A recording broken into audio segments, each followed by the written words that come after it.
Днес сме в 3-я клас на училище. Кажете как се казва вашето училище?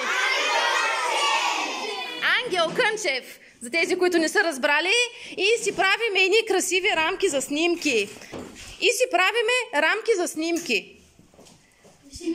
И искаме да призовем всички да рециклират и пазят природата по повод 18 март. Световен ден на рециклирането. Трябва да рециклирате. От това зависи бъдещето на Земята.